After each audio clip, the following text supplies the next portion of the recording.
তো হ্যালো বন্ধুরা, চলে এসেছি ইন্ডিয়ান ফুটবলের আরও একটি নতুন ভিডিও নিয়ে। তো আজকে আমরা কথা বলবো কাল ইন্ডিয়া ভার্সেস তাজিকিস্তান কাফা নেশনস লিগের যে ম্যাচটি ছিল সেটি কীরকম হলো এবং ইন্ডিয়া জয়লাভ করলো।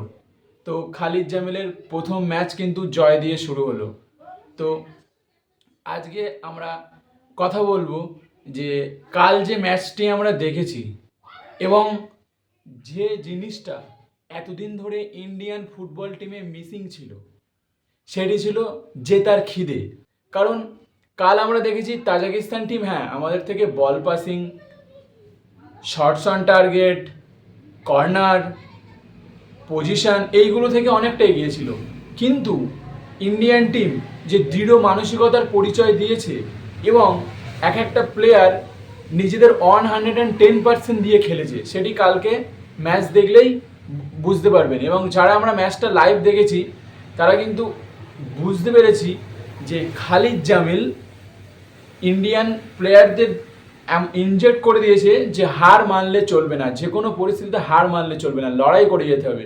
সেটিই কিন্তু ইন্ডিয়ান ফুটবলাররা ম্যাচে দেখিয়েছে এবং উইদাউট বল পজিশন ছাড়াই তারা যেভাবে সারা মাঠ দৌড়ে খেলেছে সেটি কিন্তু চোখে পড়ার মতো। এই হাঙ্গারনেসটাই ইন্ডিয়ান টিমের খামতি ছিল, যেটি কাল আমরা দেখতে পেয়েছি, যার ফলস্বরূপ 16 বছর পর, this is not a matter of joke বন্ধুরা, 16 বছর পর আমরা তাজিকিস্তানের সঙ্গে জিতেছি। 16 বছর পর তাজিকিস্তান কিন্তু আমাদের থেকে অনেক শক্তিধর একটি টিম, যেটা আমরা ম্যাচ দেখেই বুঝতে পেরেছি। 16 বছর পর ধরে আমরা তাদের সাথে জিততে পারিনি, যেটি খালিদ জামিল এবং তার টিম কালকে করে দেখিয়েছে। ম্যাচের 12 মিনিটের মধ্যেই ইন্ডিয়ান ফুটবল টিমের তরফ থেকে আমরা দুটো গোল দেখেছি। এটি শেষ কবে হয়েছিল আমার তো জানা নেই। আমার মনে হয় এটি ফার্স্ট হাফে ইন্ডিয়ান টিমের সব থেকে ভালো পারফরমেন্স, কারণ তাজিকিস্তানকে আমরা 12 মিনিটের মধ্যেই 2 গোল দিয়ে দিয়েছি। 4 মিনিটে একটি গোল ও 12 মিনিটে একটি গোল। 4 মিনিটে যে গোলটি হয়েছে সেটি আনোয়ার আলীর হেড থেকে তাজিকিস্তানের একটি প্লেয়ার ওন গোল হয়ে গিয়েছে। তো গোল যেভাবেই হোক, গোলটা কিন্তু গোলই হয়। এবং 12 মিনিটের মাথায় সন্দেশ জিঙ্গানের একটি অসাধারণ হেডার থেকে আমরা দ্বিতীয় গোলটি তুলে নিয়েছিলাম।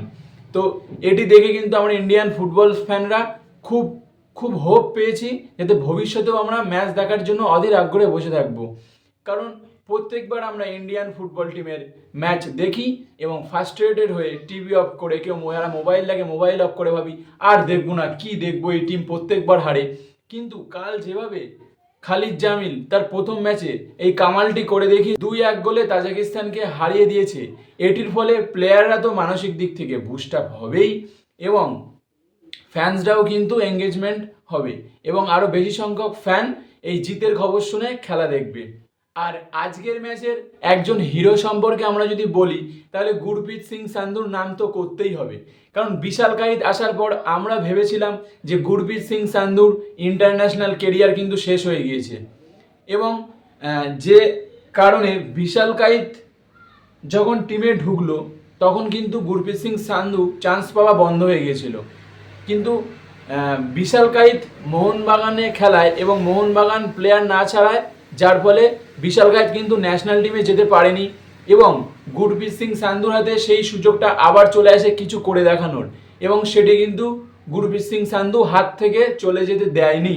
এবং কাল তিনি যা পারফরমেন্স করেছেন জানি না এরপরে বিশাল কাইদ আর চান্স পাবে কি না, তাকে হয়তো আবার ওয়েট করতে হবে।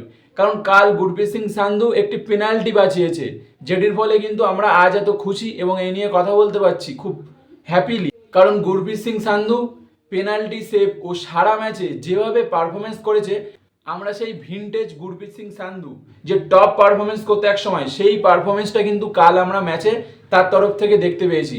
তো তার জন্যই কিন্তু আমরা ম্যাচটা জিতেছি। আর এবার কথা বলবো যে খালিদ জামিল কীরকম ট্যাকটিক্স নিয়ে ম্যাচটি খেলেছে। কাল আমাদের ডিফেন্স কিন্তু খুবই ভালো খেলেছে। আনোয়ার আলী ও সন্দেশ জিঙ্গান অসাধারণ পারফরমেন্স করেছে এবং একের পর এক এরিয়াল বল যেভাবে আসছিল তারা কিন্তু হেড দিয়ে সেই বলগুলো ক্লিয়ার করে বিপদমুক্ত করেছে। তো ডিফেন্স কিন্তু কাল আমাদের খুব ভালো খেলেছে। কিন্তু একটা দিক থেকে কিন্তু বলতেই হবে, যেটি দেখে আমার একটু খারাপ লেগেছে, কারণ সেটা না হতেও পারতো। খালিদ জামিল যখনই ফার্স্ট গোল হলো এবং দ্বিতীয় গোল হলো 12 মিনিটের মাথায়, তারপর থেকেই দেখছি ইন্ডিয়ান ফুটবল টিম কিছুটা ডিফেন্সিভ খেলছে এবং এই ডিফেন্সিভ খেলার পরে কি হচ্ছে, তাজিকিস্তান টিম আমাদের উপরে আরও চড়ে বসছে এবং তারা অ্যাটাকের পর অ্যাটাক নিয়ে আসছে। দুটো গোল করার পরে আমাদের টিম কিন্তু ডিফেন্সিভ হয়ে গিয়েছিল, যেটি না হলেও পারতো। কারণ আমরা জিতেছি ঠিক আছে, কিন্তু আমরা একটু ডমিনেট না হোক 50-50 বল পজিশনও রাখতে পারতাম, সেটা কিন্তু করিনি। আমরা এতটাই ডিফেন্সিভ হয়ে গেছি যে বল আমাদের পায়ে আসলেই আমরা ক্লিয়ার করে দিচ্ছি এবং সেই বল গিয়ে আবার তাজিকিস্তানের প্লেয়ারদের পায়ে পড়ছে এবং তারা সেই আবার অ্যাটাক করছে। তো এটি না হয়ে যদি কিছুটা বল পজিশন রাখার চেষ্টা করতো, 2 গোলের পরে সম্পূর্ণ ডিফেন্সিভ না হয়ে গিয়ে 2 গোলের পরে একটু বলটা নিজেদের মধ্যে পাসিং করতে পারতো, এটি হলে কিন্তু দেখতে আরও ভালো লাগতো এবং খেলাটাও ভালো হতো। কিন্তু পজিশন 0-0 এবং পাসিং, কতগুলো পাসিং একটানা করেছে সেটাও কিন্তু বলা খুব কঠিন, কারণ একটা দুটো পাস লং বল এবং আবার তাজিকিস্তানের পায়ে বল। এই জিনিসটা কিন্তু না করলেও পারতো। কিছুটা বল পজিশন রেখে খেললে প্লেয়ারদের কনফিডেন্সও বাড়তো এবং খেলাটাও ভালো হতো। তো এই খালিদ জামিলের শুধু এই জিনিসটাই আমার একটু খারাপ লেগেছে যে খুব বেশি ডিফেন্সিভ মাইন্ডেড হয়ে গিয়েছিল 2 গোল পরে। তো পারফরমেন্স যাই হোক, তাজিকিস্তানের মতো এরকম একটি আমাদের থেকে শক্তিধর দেশের সঙ্গে এই যে 2-1 গোলে জেতা, এটি কিন্তু কম বড় কথা নয়, এটি কিন্তু খুবই একটি গুরুত্বপূর্ণ জিত। এবং খালিদ জামিল যেটি করে দেখিয়েছে সেটি প্রশংসার দাবি রাখে। হ্যাঁ, পজিশন ওদের বেশি ছিল, কর্নার ওরা বেশি পেয়েছে, বল পাসিং ওরা বেশি করেছে, আমাদের পায়ে বল ছিল না বললেই চলে, কিন্তু তবুও আমরা জিতেছি এবং এই জিত দেখার জন্যই কিন্তু আমরা ইন্ডিয়ান ফুটবল ফ্যান্সরা প্রত্যেকবার টিভির পর্দায় কিংবা মোবাইলের পর্দায় চোখ রাখি যে আমাদের ইন্ডিয়ান ফুটবল টিম জিতবে, এবং কাল তারা সেটি করে দেখিয়ে দিয়েছে। আশা করছি খালিদ জামিলের আন্ডারে ইন্ডিয়ান ফুটবল টিম এভাবেই এগিয়ে যাবে এবং ভালো পারফরমেন্স করবে। কাফা নেশনস কাপ যেটি ইন্ডিয়া প্রথমবার খেলছে এবং তাজিকিস্তান কিন্তু হোস্টিং টিম, তাদেরকে বিট করে কাফা নেশনস কাপ শুরু করলো। তো আশা করছি কাফা নেশনস কাপে আমরা এমন কিছু করে দেখাবো যেটা ছাপ ফেলে যাবে এবং ইন্ডিয়ান ফুটবল টিম খালিদ জামিলের আমলে কি কামাল করে দেখাতে চলেছে সেটি কিন্তু আমরা কাফা নেশনস কাপ থেকেই বুঝে যাব।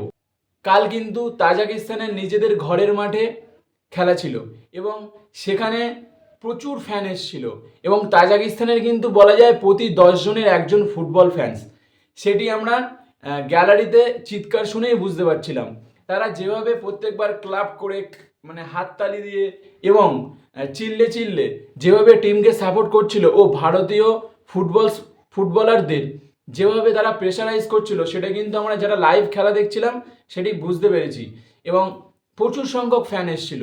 তো এই চাপের মধ্যেও তাদের নিজেদের ঘরের মাঠে হারিয়ে দিয়ে আসা কিন্তু খুবই প্রশংসার দাবি রাখে। তো আশা করছি এই কাফা নেশনস কাপে ইন্ডিয়া ভালো কিছু করবে এবং নেক্সট ম্যাচ সেটি দেখার জন্য আমরা মুখিয়ে থাকবো। কিন্তু অবশ্যই কমেন্ট করবেন, আর আমার চ্যানেলে নতুন হয়ে থাকলে অবশ্যই একটি লাইক এবং সাবস্ক্রাইব করবেন ও বেল নোটিফিকেশন আইকনটি ক্লিক করবেন।